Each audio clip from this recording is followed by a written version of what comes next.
What's up, ladies and gentlemen? It's Cold Front Buffalo. The Bills take on the Steelers this Sunday at 1 p.m. Eastern at Acrisure Stadium in Pittsburgh. We are going to highlight some of the keys to the Bills this week. Huge game. With everything that's gone on in the NFL, especially this past Thursday, Friday on Thanksgiving, a lot of changes, a lot of movement in the standings, and a lot of what's up for grabs is being completely thrown in a bag and tossed around every time the pigskin hits the ground. So being that Thanksgiving was so friendly to us, the Chiefs and the Ravens both lost.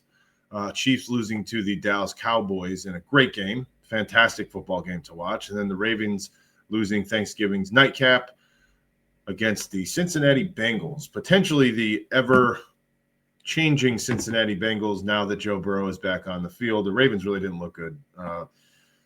Lamar Jackson, I don't know if he's hurt. He really didn't look good to me, but he's back too. So now the Chiefs are on the outside looking in, and the Ravens are indeed hopeful that the Bills do not take care of business against the Steelers this weekend, but we're going to talk about how they can. The Colts, on the other hand, I don't want to say on the other hand, kind of simultaneously also look horrible with Daniel Jones. A couple of days ago, there was some footage out there of Daniel Jones in practice. He's got something going on with his fibula. I believe it was fracture. I think it was tibia or fibula. I forget which one. And he looked bad. He was immobile. He was just running through some dry reps, and it was bad. Now, I think he was okay to play this week, but it's not looking too good for the Colts, in my opinion. So right now, there's really no top dogs with the exception of maybe the Patriots. And I know that doesn't sound good for us Bills fans, but the Patriots, in my opinion, are probably the number one seed right now in the AFC. The Broncos, I'm not really too bought in yet on their offense. Their defense, obviously, is almost second to none. They really can pressure the quarterback, get after whoever is behind or under center, and take him down. So other than that, I think the Pats are probably the most well-rounded team at the moment. That's my opinion, but the AFC is wide open. Be sure to subscribe here to Cold Front Buffalo, YouTube, TikTok, a little bit on Instagram, X, Twitter. And like this film, we're trying to start something here. We're having some fun, but the easiest way for you to help us out, help me out, is to subscribe and like all these videos. We're going to be giving film breakdown, injury updates, front office happenings, of course, game predictions and reactions with your daily dose of sarcasm, I am sure. So do me a favor, like this video while you're watching, subscribe so you can get all the notifications as well for when we put up our next video, which should be relatively soon here. We're going to start these longer videos versus just the TikTok shorts. Okay, let's get this thing rolling. Injury updates right now. For the Bills, we have designated out now this week for Sunday. Deion Dawkins, Spencer Brown, Terrell Bernard, and Curtis Samuel. Curtis Samuel was actually placed on the IR. Dawkins was out with concussion. Spencer Brown, shoulder issue. I'm not 100% what's going on there, but he's not playing. Terrell Bernard banged up his elbow last week, a week and a half ago, so he's not playing. Questionable for the Bills, Dalton Kincaid, Joshua Palmer, and Mr. Tylan Grabble, I believe is how you pronounce his name. Excuse me if I botched that. He was just actually raised up to active from the IR today, I believe, because of the two offensive tackles, Deion Dawkins and Spencer Brown, being out for the game. As far as the Steelers are concerned, Aaron Rodgers is a go. He's messing around with a left wrist, but he's a go. Joey Porter Jr. is also a go. However, Broderick Jones, starting offensive tackle, is out. I think that's going to be somewhat key for our pass rush. But we'll see. We'll get in a little bit later on with our keys to the game. And I do, like I said, think that Broderick Jones is somewhat important. Starting out with the keys, number one, with the offensive tackles both being out, Alec Anderson, Ryan Vandermark are most likely to be in with Mr. Grabble. Does this mean that the Bills are going to try to run the football versus allow these or ask these two backup offensive tackles or three to pass protect for Josh Allen. It could. Obviously, offensive linemen will tell you that they'd rather, most likely, most of them would rather rush block and just get out, try to bang some heads, move some bodies versus the technique and the balance to which it will take for pass, to pass block. However, I don't know that this is the game to just rush heavy, run heavy with James Cook and the backfield with Ty Johnson and Ray Davis. I don't think this is the game. And the reason I say that is because the Steelers have literally the worst pass defense in the NFL. And the Steelers defensive coordinator, Terrell Austin, said just a few days ago that they're going to be looking to stop James Cook. Because, he says, if they stop James Cook, and I'm paraphrasing, but if they stop James Cook, they're essentially stopping Josh Allen and not allowing Josh Allen to do what he does best, which is working off of the run game with play action, getting out of the pocket, scrambling, seeing things downfield. So I'm looking for the Bills to maintain the run game, stick with the rush attempts throughout the game, not just completely abandon it. But I think that we can pick the Steelers apart in the air and more specifically in the middle of their defense. First actual key for the Bills to take down the Steelers this Sunday: pass efficiently and in the middle of the field. I'm going to give and show some examples of what it is that I'm speaking about. But I'm going to start off with the Steelers, who are the 31st team in the NFL when it comes to pass yards given or allowed per game. Dead last. They're second in time to throw. They're fifth in sacks, and they're 25th in target separation. There's a pretty big disparity there. So you're dead last in yards given up, almost last, only fifth from the bottom in target separation, meaning the separation between the defender and the receiver when the ball gets to said receiver. So they allow separation on the targeted throws, and they allow the most pass yards in the NFL. Sandwiched in there in the mix here, they're the second best when it comes to the shortest window or the shortest time that they allow the quarterbacks to throw the football between the snap and when they can release the ball without getting touched or hurt or hit. And they're fifth in total sacks. So to me, it's feast or famine. If they are getting their solidified rush in a place that they want it, and the offensive line is not protecting the quarterback, it either ends in a sack or it ends up someone being wide open in the event that a quarterback is able to get to his first, second, or third progression. They can find someone. They have been finding a receiver that is relatively open in comparison to the rest of the league, and they're able to find that said receiver. So pass efficiently, get to the middle of the field. Let's start here with an example. We're going to bring up one example of just last week, Steelers and Bears. I want to take a look at two separate items here, okay? My key for Josh Allen is to get back out quickly, okay? Get the ball out quickly. Not get back. Get the ball out quickly, as the Pittsburgh Steelers allow the most yards after reception in the NFL. So not only do they allow the most passing yards, but it's mainly because they allow the most yards after reception, yards after catch. Here's an example of where the middle of the field is ending up against the Bears last week. You see they have just a standard 11-man set, two on the top, one on the bottom in terms of the receivers.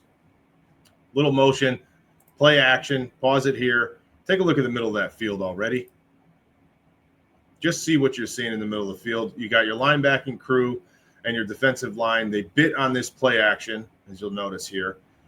And what's going to happen is Caleb Williams immediately swings his head around. Look at the middle of the field. Look at that in almost a deep slant route by 10 here. Look at that zone. This is not a sit in the pocket for 3-4 seconds and pick the ball downfield. That's a quick turnaround. He was aggressive with his throw right in the middle of the field. This is something that's very important. in my opinion, for the Bills to remain consistent and steady throughout the game on Sunday and come home with a victory. All right, here's another example again last week against the Chicago Bears. Same defense that the Steelers continuously run, whether it be a 4-3, 4 down linemen, 3 backers, or even 5 down linemen, 2 backers. That's generally the way that they start. That's generally how many people they have in the box. It's almost always on the button with 7, just a different variation from time to time. Another example of the middle of the field. If we have Dalton Kincaid, I think we're going to be able to attack just like this here. You see your 4 down, your 3 backers.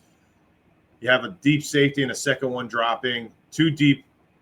And look at this, just a standard seam route. No play action here. There was no motion, I don't believe. Standard seam route.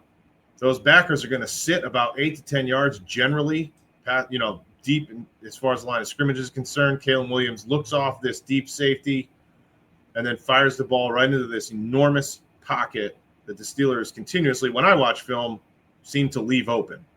Great ball, great play here by the Bears. Again, I think this is Dalton Kincaid territory or Gabe Davis. Let's get Gabe some slot options. I know he's not your typical slot guy. He's usually used in the outside. Khalil Shakir is generally our slot man. Brandon Cooks, I don't know where he's going to fall into the mix here, but I think any one of our receivers, quite frankly, can run this route and be effective.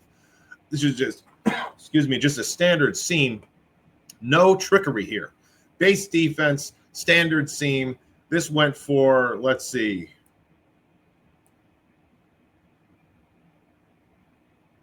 I don't know, 20 yards, give or take. I'm going to show another example here also, but I want to talk for a moment about the progression, okay? We'll show this next one from a couple of weeks back earlier in the year that's going to play into the pressure that we're talking about that the Steelers can get onto the quarterback and how good they are at sacking the quarterback. It's quite frankly, I think their number one attribute as a football team is sacking the quarterback.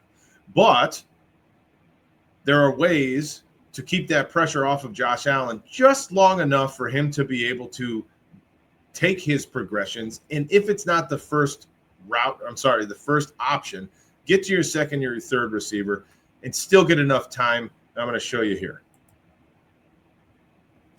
All right, this is against the Seattle Seahawks a few weeks back. We got a jumbo here. You'll see 2 defensive ends, two tight ends. Receiver goes in motion. That might even be a fullbacks. Play action. We're going to pause it. What happens is this tight end that was in motion is staying in the backfield to help contain that pass rush. Look at the middle of this field again. Now, this is play action. Overall, for the year, the Steelers are actually relatively decent. They're one of the best. Let's be honest. They're one of the best defenses against play action. However, this works out when you eat that middle of the field. You keep your protection in there. Keep it heavy with your protection. You see 88 here, swings down the line, and I believe if we were to go back, I believe the Steelers might even been blitzing. 1, 2, 3, 4, 5. Yeah, they got a bunch of people rushing here, so you can pick up that blitz. You don't need to have 5 receivers out in the, in routes like the Bills tend to do. We're going to have to keep the protection in the pocket to help Josh Allen. And this is what we can do. Middle of the field, this happened to have been play action, but middle of the field is a weak spot for those Steelers. I really think we need to attack that. And I'm hoping, I really am. I am hoping that Dalton Kincaid is playing because that's where he lives. That's where he lives. And I'd like to see Gabe Davis in there as well. Strong hands, big body, eat those yards. Now, Gabe Davis is not necessarily the yard after the catch guy that the Steelers tend to give up a lot, but I'll take 15, 18 yards and fall down if it's consistent enough, right? It doesn't have to be yards after the catch. I don't care where they come from. But because they do give up yard for catch, if Khalil were in these situations, who's our number one yard after the catch guy and one of the top in the NFL, might be a recipe for disaster. I think we have some options here. And I got to be honest, I think Keon Coleman might be playing. I think he's going to be active. That's just my take. I think he's going to be on the field, and I think he can actually produce against a defense like this. Obviously, we shall see, right? We shall see. Okay, so I want to talk next step here. All right, next step. With those chip blocks, with that protection, additional protection, where are we going to get it from? We might run some heavy. They might want to run some heavy 12, even 13-man personnel.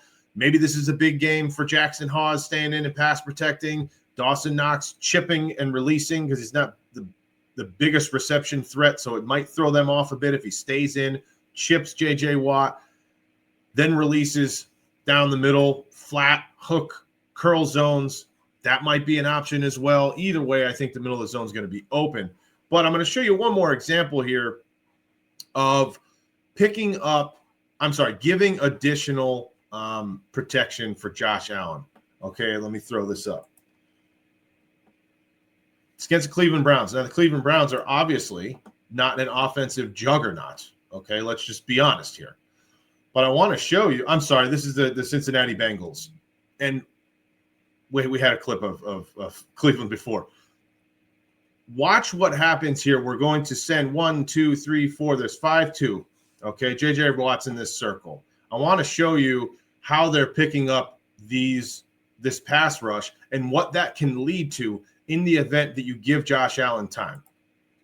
Because remember now, this is Joe Flacco. Okay, this is not somebody that's nimble. This is not somebody that's making plays longer. He's not extending any plays here. Watch the running back. Stay in. You see J.J. Watt here. He gets chipped first, okay? He gets chipped, and that diverts him back to the interior of the line, completely takes him out of the play. I meant to say the chip block by the tight end. I'm sorry, I said running back. And here it goes, T. Higgins. Look at this jumbled up mess in the center. T. Higgins literally has a crosser, and because Joe Flacco has so much time, he then reroutes himself up the sideline. The play gets blown up because Jalen Ramsey, one of the deep safeties, as you'll see on the top of the screen, I believe, he follows this deep post pattern because they're not supposed to have that much time to throw the football. All it took, we go back here, all it took was a little chip from the tight end. He barely even touched him. Look at this. Look at JJ. He literally barely got touched, and he completely strafed to his left and goes into the back of his two interior defensive linemen. That's all that's needed. Not that difficult. Even Kincaid can do that and still get out into the reception area and still go out for his route and his pattern. But Joe Flacco, he didn't move but 3 yards in what seemed like 27 seconds. And there's a 25, whatever it is, 30-yard touchdown. This is what our guys can do. If we can get broken plays like this and Josh Allen can get some protection, where I think the broken plays come from is Brandon Cooks. I think with his experience and playing with some pretty darn good quarterbacks in his career, he can understand what the quarterbacks are looking for when plays get broken up, and he can find open space, just like T. Higgins did here. Now, obviously, it was a great pass, great ball. Most NFL quarterbacks should be able to make that throw. There was no pressure. He was not under duress. Pretty simple, in my opinion. But, again, just another example of what we can do to keep their pass rush at bay. After we get past the pass rush, if it does not turn out to be a sack, whoa, boy, turn it up. Turn it up, because that's how the Steelers have given up so many yards. Key number 2. The Steelers like to blitz. Steelers defense blitzes. Okay, they will continue to blitz Sunday. I don't think they're going to stop. They blitz the 9th most in the NFL at 31.2% of all snaps on defense. All plays are on defense. You beat the blitz with extra help. You're not going to beat the blitz with our 5 offensive linemen that we have rolling out here this week, especially with our 2 starting Pro Bowl-esque offensive tackles who are not going to be playing this week. So you're not going to beat them straight up with a 5-man pro like we saw against the Texans. Hell, they beat us without blitzing. Play action doesn't necessarily work against this team. They're one of the better defenses against play action, but I will say this, they give up 90-plus passing yards a game off of their blitz. Obviously, if you run blitz scheme 31% of all dropbacks, you're going to give up the majority or a decent chunk of your yardage off of blitz, but 90-plus pass yards off of the blitz. Get the ball out. Give Josh Allen help with the extra man, the chip blocks, keeping a running back in the mix. I think Ray Davis could even see a much higher snap count than normal. He's very good at picking up the blitz. Big body, strong dude. Maybe he can see some more playing time. Reggie Gilliam with a two-back set. I'm not opposed to that either, but give Josh Allen time. Let the guys work against this Pittsburgh secondary and linebacking crew because they are susceptible to giving up big plays and often, obviously, as we've noted. So replace the blitz with the football, okay? Wherever the blitz comes, this is 101, but wherever the blitz comes from, throw the football in that direction. Get it out quick, trust your receivers, get them in their yard after catch zone, which the Steelers give up more yard after catch than any team in football. That's imperative. So if you blitz as much or more than 20 of the 32 teams and you give up yard after catch, that's a recipe. Get rid of the football. I know we don't love this. We'd love to see Josh Allen chucking the thing 35, 50, 60 yards downfield. I don't care how far the ball goes in the air as long as it's successful. Okay, if we're completing drives, whether they're long 10, 12 play, 6, 7, 10-minute drives, or they're 7-play, 80-yard, 4-minute drives, I don't care. End in touchdowns, be consistent, run with it. I'm only simply saying that they should get the ball out quick, and these should be on the money, hooks, slants, ins, not so much long, deep digs, but ins. Maybe, I'm not a huge fan of this mesh concept or this double China that we're running, which seems to be 80% of the time, but get the ball out. Let these guys work. Now, where we can also get rid of the football relatively quickly, if we can disguise this, Steelers have been kind of 50-50 when it comes to their defense of screenplays. And we obviously know that the Buffalo Bills enjoy their screen game, but I'm not talking about the bubble screens and the wide receiver screens as much as I'm talking about tight end screens, running back screens. If they're going to be sending the house, which they do relatively often, and they have 7, 8 men in the box, and they're going to be sending 7 people, if used and worked properly, screen games can really exploit that.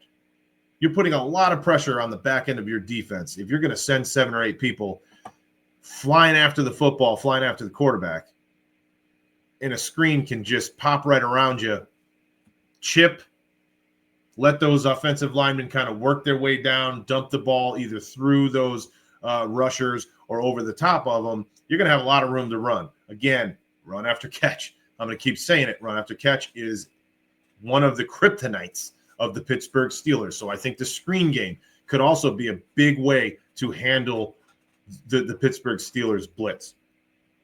Last thing on the blitz, before we move on to the third key. Last thing on the blitz. Running the football could certainly be explosive against a blitz.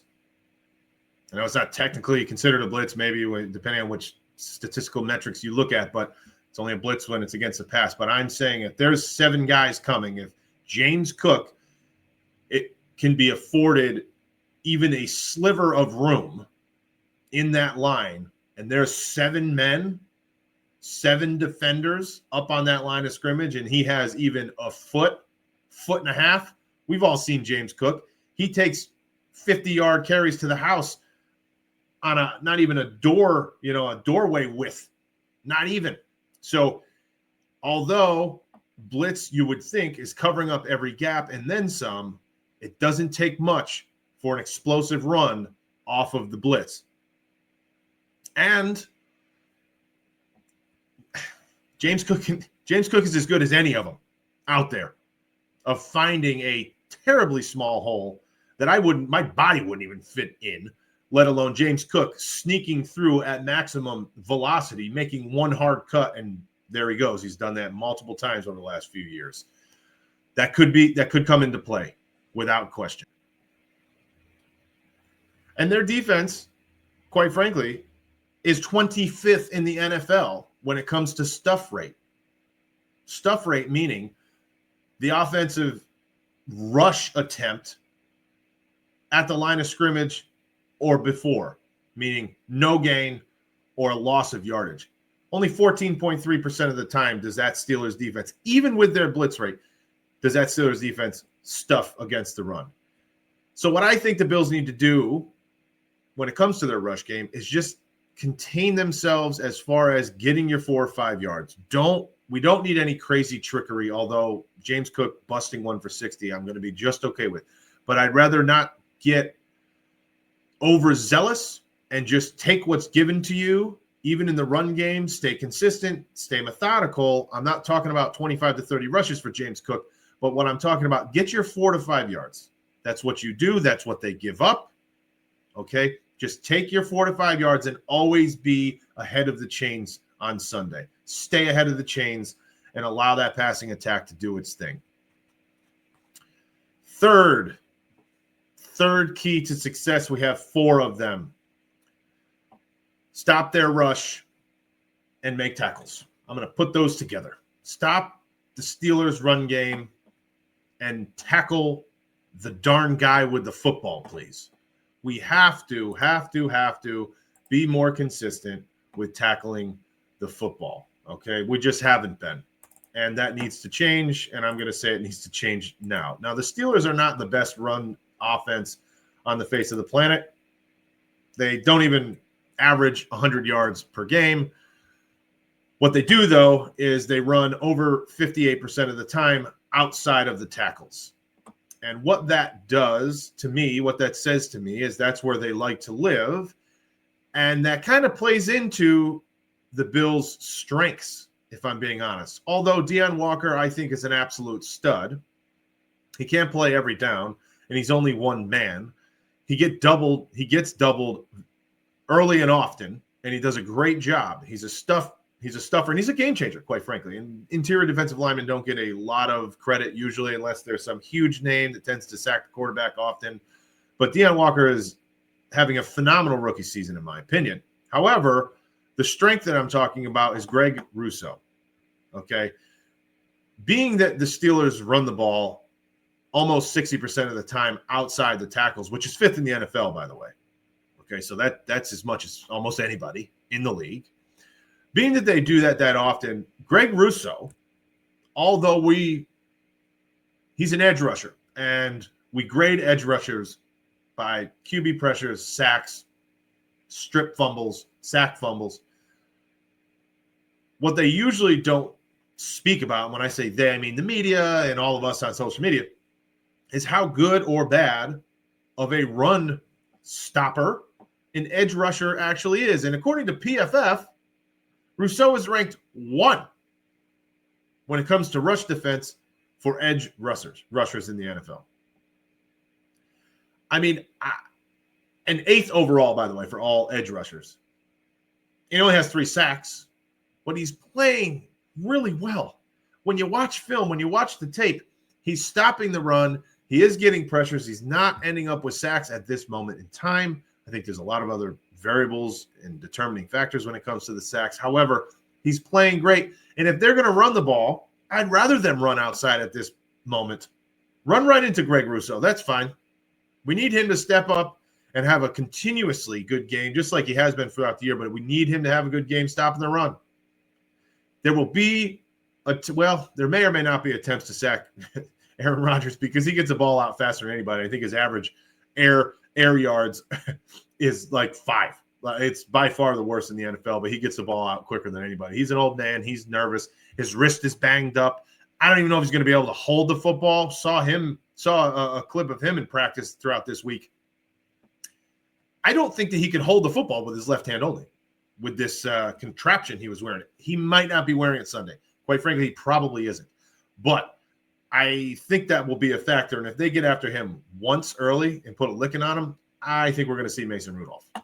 That's my take. But he gets the ball out quick. Okay, so sacks might not be a thing. Stop the run. Stop their run. Make tackles. Let's show an example here. Okay, this is against the Patriots. The Patriots obviously have pretty good rush defenses earlier in the year. Take a look at what we got. Jumbo set. Okay, a lot. The Steelers will run a lot of big boy sets. They're not freakishly athletic on the outside. This is what they like to do. Although they only rush the ball for 95 yards a game, they throw a lot of 2-3 tight end looks out there. Let's take a look at this example. Watch this defensive end. This is what we can't do. Speaking of Greg Rousseau, I'm just going to stop this for a second. I'm going to piggyback onto Greg Rousseau stuff in the run, but this is the secondary part of this is we cannot over pursue. We cannot over commit. Do your 111th like the guys all speak about. Know your role for that play. Know your responsibility and what you need to do for that play. And as far as our ends go, Joey Bosa has been torched this year more times than I would like to count by diving down the line of scrimmage, whether it's on a play action or even an option, a quarterback option. He has been torched. Joey, I need you to stay in your lane. Stay in your lane. You're not going to create some hero play one but 50 times. What you can't do is just tower down the line of scrimmage and just leave this open. Because, again, they like to run the football outside the tackles. Take a look. This is no good on the defensive end. This is what Joey Bosa cannot do. Nor can Greg Rousseau, for that matter, or AJ Epinesa, but we cannot see this. Take a look. Okay. This is going up the A-gap. This is a halfback dive, but where the heck did that defensive end go? Where did he go? Well, man, did he get caught up. And watch, they get this seal. Okay, look at this lane. I mean, it's a great job by Gainwell here. I'm confident that James Cook, and there's quite a few running backs in the league to make it, but this is a great vision, great cut. And then look at 76. There's such a mess that 76 says, I'm out. I'm out. There's such a tangled up web in here in the middle that I am headed out, boys. Let's go. Let's go, Gainwell. Come with me. And then you got this one block where the wide receiver, good block by 19 there on the defensive back. And there you go. That's 12 yards. That's literally a halfback dive, pretty plain and simple halfback dive that then turns into an outside the tackle rush. Okay. That's because that defensive end did not do his job in containment. We cannot over pursue. Speaking of over pursuing and doing their jobs in the run game, with Terrell Bernard out, Shaq Thompson, I don't know if you heard him. He's on, One Bills Live, or I'm sorry, no, not One Bills Live. He's just getting interviewed by the social media team for the Buffalo, and he's been in and out this year. He's been kind of a spark. He's an older dude, but he's been fantastic. One of the top, I think, 15 out of 84 linebackers with PFF grade this year. Hasn't played that many snaps. He's healthy. He's in. Terrell Bernard is out. He says, I'm going to equate the run game to protecting I'm paraphrasing. I'm going to equate the run game to protecting my home.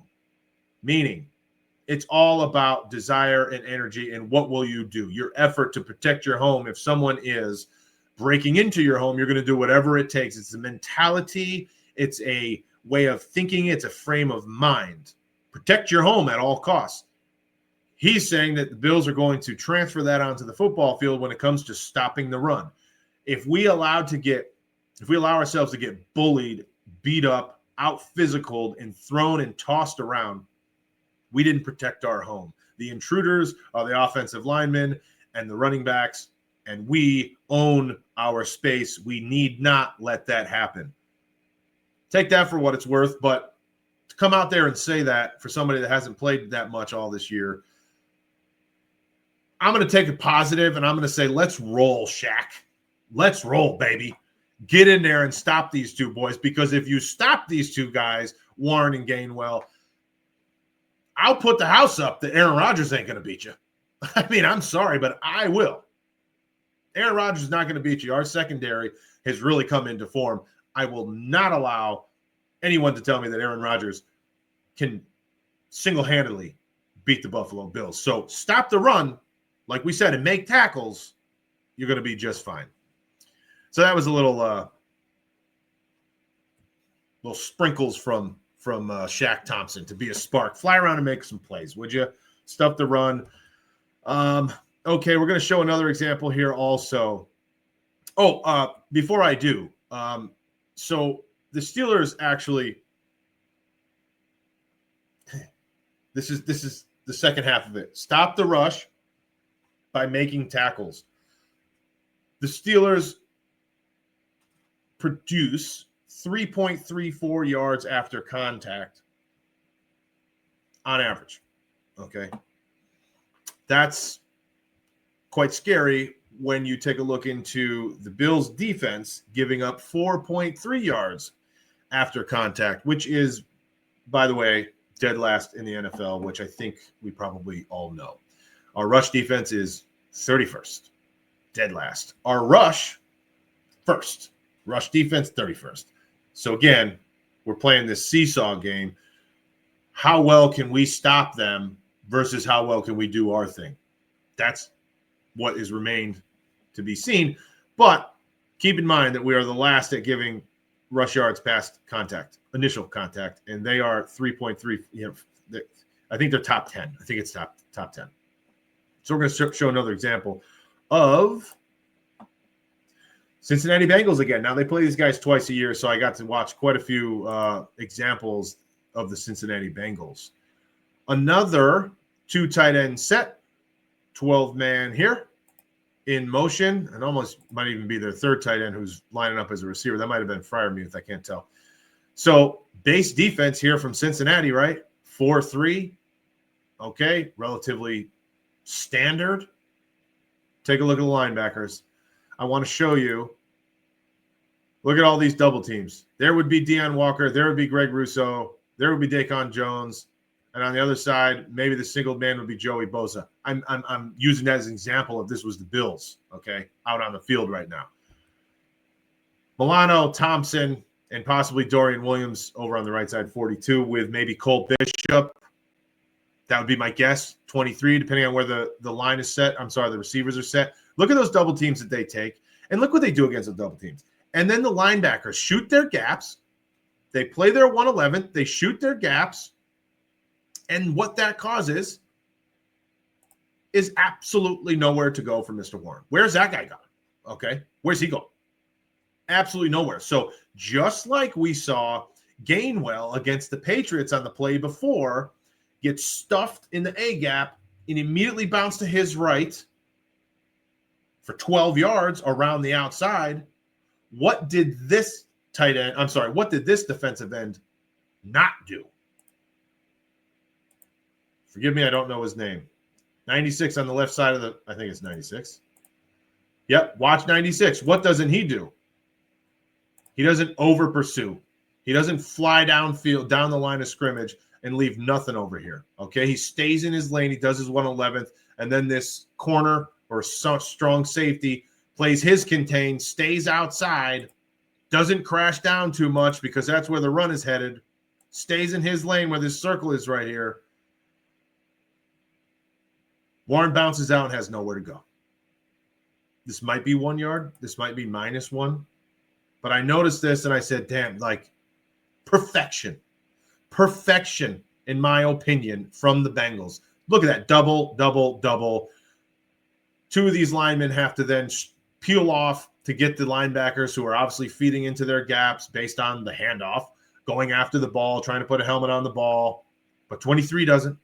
23 doesn't fly too much, man. He's sitting in his zone. The defensive end is sitting where he needs to. Everybody's staying contained in their gap. I love this. This is great football. Sean McDermott, I hope you'll watch this. Babbage, I hope you're watching this. This is how we play football. You can't tell me that the Cincinnati Bengals have a better roster on the defensive side than the Buffalo Bills because they don't. This is fantastic football. This is getting people to do what they need to do. Seeing it, reacting, not overreacting, not over-pursuing, not over-committing. Just do your job, and this will be just fine for us on Sunday.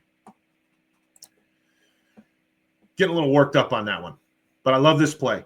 There's no reason the Bills can't do this all day. Seriously, all day. They had 12 set. Didn't they? Yeah, 1, 2, 3, 4, 5, 6, 7. They had 7 linemen. I mean, it's mismatches all day. Double teams on every defensive line, with the exception of the one edge rusher on the weak side. I mean, this is perfection. And even though he's only singled on that side, 42 is filling his gap, and it probably would have, maybe they would have got an extra yard and a half. I don't know. This is absolute perfection. I love it. I absolutely love this. So contain your edge. Greg Russo, Joey Bosa especially. Greg Russo, just keep doing what you're doing. Joey Bosa needs to contain his edges. And then we need to make tackles, okay? We are not tackling people that have the football in their hands very well this year. So 23, if he gets out here after this bounce and he misses his tackle, well, there's a lot of room to Warren's right side in between him and that sideline. You're probably going 8 yards. He makes one guy miss. You know, this number 27, this safety here, corner. If he makes him miss after that broken tackle, then you're talking to the crib. And that's what's been happening. We missed this initial effort, and then they make one guy miss in the backfield, and they're gone. They're gone. That cannot happen. So we have to tackle, have to keep our commitment, and have to understand our 111th. Do your job. That was key number 3. On to key number 4. This is not a good thing. We have to win the turnover battle. Okay? I know this is nothing new. We've all heard about it, talked about it. It's been on every outlet, every media that you can possibly think of. Last year, the Bills led the NFL in turnover margin with a plus 24, by the way. Plus 24, meaning, for those of you that might not know, they turned the ball over 24 less times than the teams that they were playing turned the ball over to them. So they created 24 more turnovers than they gave up throughout the season. That was number 1 in the NFL by 8, by the way. Number 2, the second place, was 16 in the positive.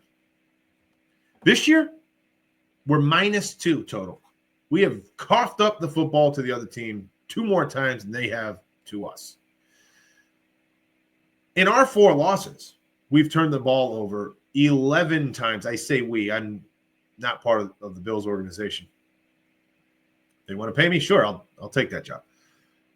But in our 4 losses, we've turned the ball over 11 times. In our 7 wins, we've turned the ball over 4 times. 3 of which were in 1 game. So 6 of our wins, we've turned the ball over once. 1 of our wins, we turned the ball over 3 times. And in the 4 losses, we've turned it over 11 stinking times. And it's everybody's fault. Okay? It's not just Josh Allen. Now, he's a big part of it, no question. Big part of it. But it's not just him. We're also coughing up the football, putting it on the ground as well, which is no good. Okay? Not only do we just not want it, we can't have it because, like we just showed, when we turn the ball over at the rate that we have been, we lose football games. So it's not the best thing, but it's real. The Steelers don't turn the ball over. Okay? They just simply don't. The Steelers, let me see here, are 4th in differential at +8 right now in the NFL, and they only have 12 turnovers. They only have 12 turnovers as a whole. So they lead the league in fumble returns, forced fumbles with 11. 11.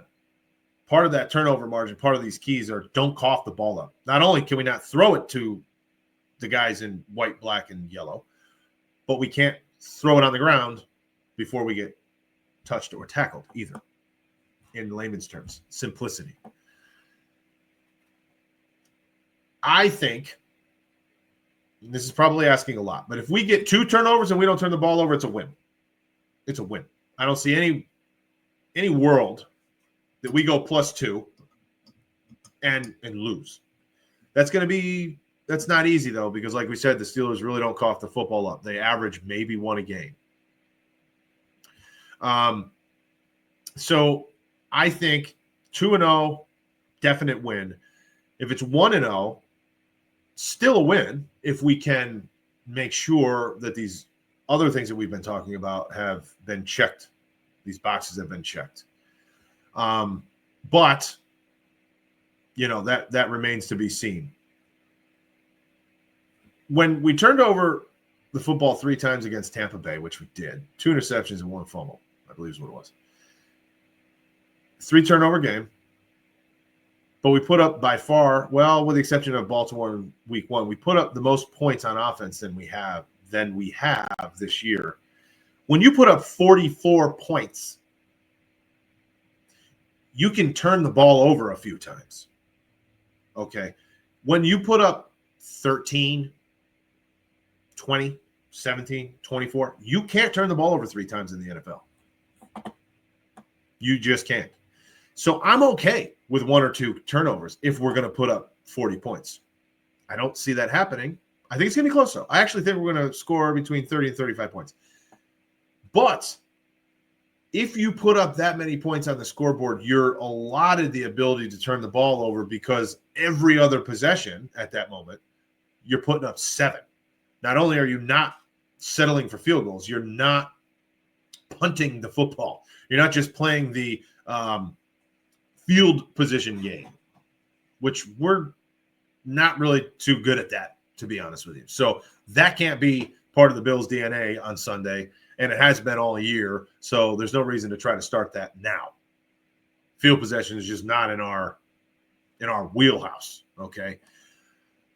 Turn the ball over 3 times, you better put up 40 points, but you can. So it depends on what they're going to do. If they're going to try to run the ball 25 times, 27 times, have long 8-minute possessions, squeak out the possessions as long as we can, you better not turn the ball over at all.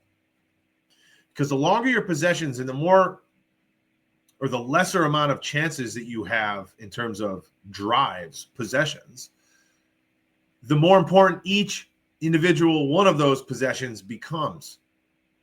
When you're ripping the ball 25 yards at a clip, it seems, through the air, as some teams in the NFL do, and the Bills have had their games where they've done that as well, it almost seems like you have more more opportunities with possessions. So when you score quick and you're just hitting home runs and everything's flowing, yeah, you're going to make one bad pass and it's going to go to the other team, and okay, fine, because we know that we're going to take the next possession and run down their throat, whether it be handing it off or throwing it, doesn't matter, and we're going to put up 7 points. My family and I were at the Tampa Bay Buccaneers game 2 weeks ago, and, well, maybe 3 weeks ago. And for the first time in a long time, not just because we were there, but because of the way the game was going and how the Bills' offense was firing on all cylinders, for the first time in a long time, even when Josh did throw an interception, I remember looking at my son, who's 11, by the way, and saying, you know what? I don't even care. I don't care, because I'm that confident that we're going to run down the field and put up 7 points again. And when the Tampa Bay Buccaneers scored, it was kind of back and forth, like all game, really, until midway through the fourth. Every time the Bucs scored, because they scored 32 points themselves, okay, it was fine. No big deal. Give us the ball. We'd rather just have the ball anyways. It's more fun when we have the ball. We can do crazy things. Josh Allen can be human, non-human and alien, and just keep moving. I mean, you don't get into that zone very often. The Bills seem to have done it almost the latter half of last year, scoring 30 points a game, but they're not that way right now. It happened once this year, with the exception of the second half of the first game of the year against the Ravens, and maybe a little bit against the Panthers. You can kind of say that. But other than that, it doesn't really happen. So my point is, make that short. Don't turn the ball over, okay? We're going to close this thing out. And again, I'm going to go back to, if you guys are still here, I really appreciate you, all right? Starting this cold front Buffalo thing up. We're going to start doing some longer stuff. I love football. I love paying attention to it. I love trying to understand what's going on. I love watching film. Do have an athletic background. Did play professional baseball. In college baseball, was recruited out of high school to play football, but I thought I was going to be the next Roger Clemens and make $20 million a year throwing a baseball. That obviously didn't work. Now we're talking football. Always loved football. It was one of my favorites. Hindsight 2020, I probably should have pursued that, but I didn't. Anyways, love this game. Appreciate all of you that have stuck out to the end of this. Only a couple more minutes. I just want to talk about Josh Allen for a few minutes. Josh Allen, does he have trust issues? Those are my keys are over with. This is not a key. This is just me kind of ranting and speaking openly, and hopefully people will comment their thoughts about this topic. Josh Allen seems to have run into trust issues. I'd really like to see him start throwing to his guys, letting the ball rip. Trust your people. Trust yourself. His average target separation is second most in the NFL. So when he throws to a receiver, they are open by more distance than every team in the NFL except for one. What does that tell me? It's not because of an enormous amount of talent that he has in his wide receiver room. Then they're just open all the time. Every one of them, they're just open. No matter who he picks, wide open, throw it there, open, throw it over there, open. No. To me, it means that he's not throwing the football to someone that is kind of open if it's the first or second read because he doesn't trust either himself or that receiver. Now, just to put this into perspective, okay, more than a half a yard separates him and Matt Stafford and Dak Prescott and their average target to separation. A half of a yard, a foot and a half. You know, you're talking a pretty big distance when it comes to NFL wide receivers being open or not. An additional half of a yard separates him with Matthew Stafford, who right now is almost running away with the MVP race, right? And Dak Prescott, who just beat the Kansas City Chiefs.